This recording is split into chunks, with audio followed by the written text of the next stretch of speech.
Welcome to the Straight Red Card. Today we have member of the U Sector, as well as writer for Goal.com and CanadianSoccerNews.com, Rudi Schuller. He's going to talk to us about Toronto FC's upcoming season. Rudi, thanks for joining us today. Thanks for having me. My pleasure. Now, the guest before us had this story where he was actually responsible for creating the piñata that was beat up on ESPN when Landon Donovan went from San Jose to L.A. I guess they had this big thing where they beat up the piñata. Do you have any similar stories you'd want to get off your chest here? No violent bashing of inanimate objects that I know of. Fair enough. I can't really think of anything off the top of my head right now. Well, that's good. You're staying safe. You're staying legal, and those things are all important. But of course, we have this big season coming up, and you guys have, I would say, about 16 players, somewhere around there, officially signed for the season. Can you give us kind of an overview of what's going on right now with the team?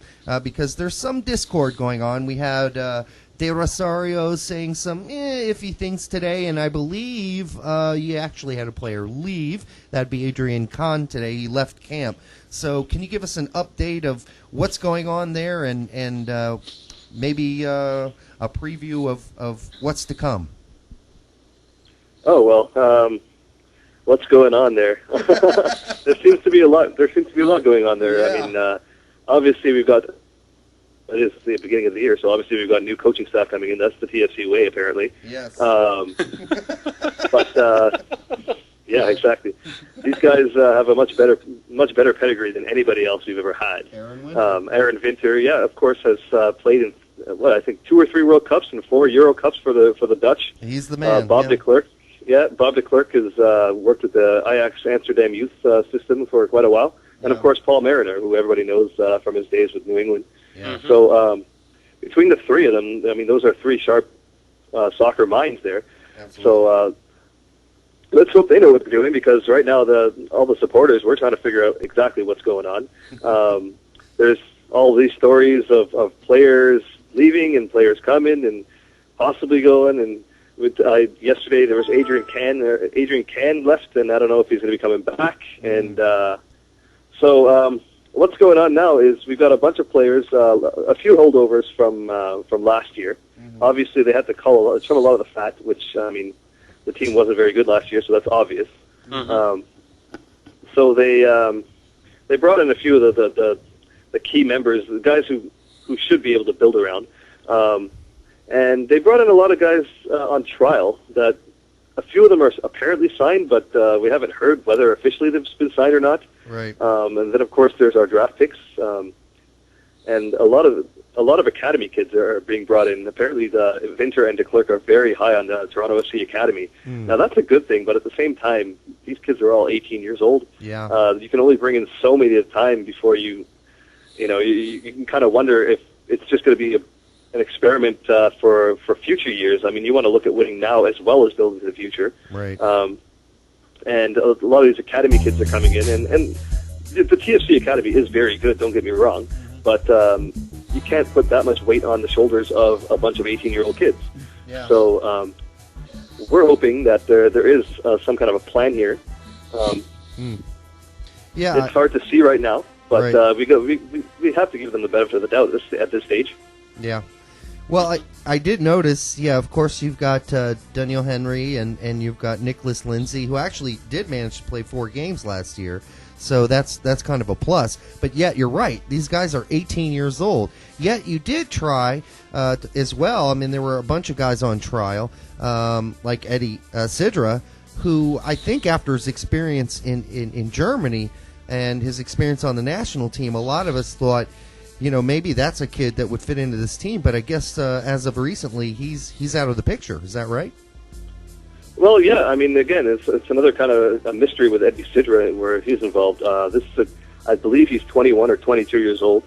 He's been trained in Germany. He's played in the 3rd and 2nd divisions in Germany. He's right currently with the U23 team of Canada at a camp. They're playing Chivas USA and LA. They actually beat Chivas USA 2-0, I think it was. Yeah. He's a fullback, and that's one of the areas where TFC really needs some help.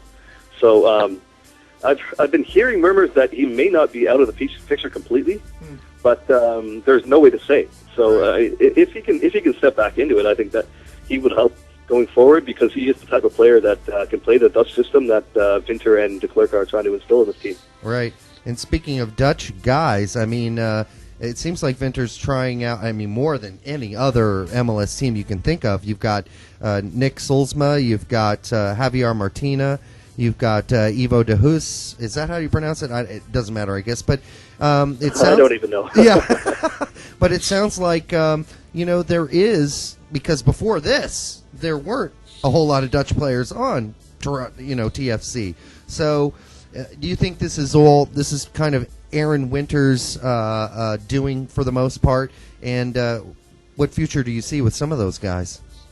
Well, yeah, I mean, it's definitely Aron Winter and de Klerk's doing. I mean, these guys are Dutch, so it goes without saying that they would know Dutch players more than anybody else. Right. There's a little bit of concern going on here within the supporters' ranks of the caliber of Dutch players that are being brought in. Mm-hmm. I mean, you have Javier Martina, who's played a handful of games for Ajax and also played in the Champions League. You can actually look him up on YouTube. He's played against Inter Milan. Right. So this is a guy that's got a good pedigree. He's only 23 years old. Fell out of sorts with Ajax for some reason, but he's young enough to have an impact. And from what we've seen in the preseason, he's actually done a very good job. A very tricky player. Plays on the left wing, plays on the right, so he can kind of mix it up.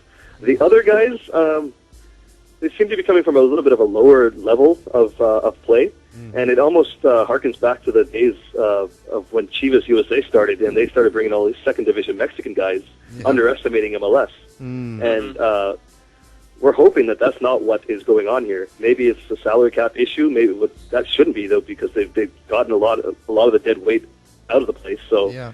Maybe it is a case of them underestimating the league, in which case they're going to learn a hard lesson very soon.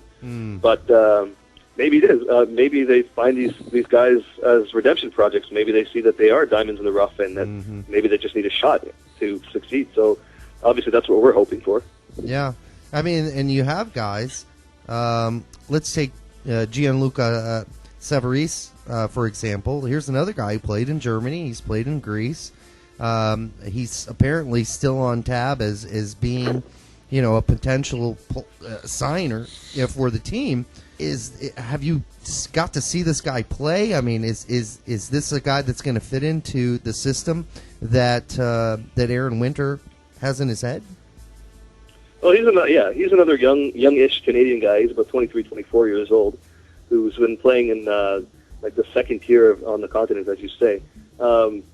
The German style is very, I think, currently very compatible with what de Klerk and Winter are trying to instill. Right. So from what I've seen of him in the preseason, he seems to have fitted the team pretty well. He hasn't impressed that much, but he's got a pretty sweet left foot. He can deliver some free kicks in there, and he can also play up front in the midfield and as a fullback. So he's very versatile, which is exactly what we need with it. In a rebuilding project. So, and he's domestic, so that's another thing that a trump card that he holds. So I can see him coming in as a cheaper domestic player. I don't see him doing much in the way of obviously he's not going to be like a hugely impactful player like a Dwayne De Rosario, obviously. But people were saying the same thing about Adrian Cann last year when he came in from the Danish league, and he pretty much was a rock for Toronto at the back, along with Torres. So, maybe he's going to be doing that. So. Yeah. Well, hopefully so. I mean, it just seems like there is a little bit of, and we're feeling it from you as we talk to you. There's a little tension going on, because we did have De Rosario come out today and said in many words, he's a little bit pissed off about what he's getting paid, and Cann came out and said, I'm worth more than $65K, etc. And then you got this whole bulk of trialists still going on. Now you do have some guys, like you can count on, like De Guzman's going to be there, Sturgis is going to be there, and these are guys you can for the most part, depend on. But are you a little nervous as you head into the season? Oddly enough, I'm actually a lot less nervous this year than I was previous years, just because I've almost become numb to the effect of nervousness with PSC over the years. And you know, it sounds bad, but at the same time, I think I have a lot of faith in the regime that's been brought in. I think that they deserve, if not this year, they deserve a good chunk of the full year to try to instill what they're trying to bring into this team.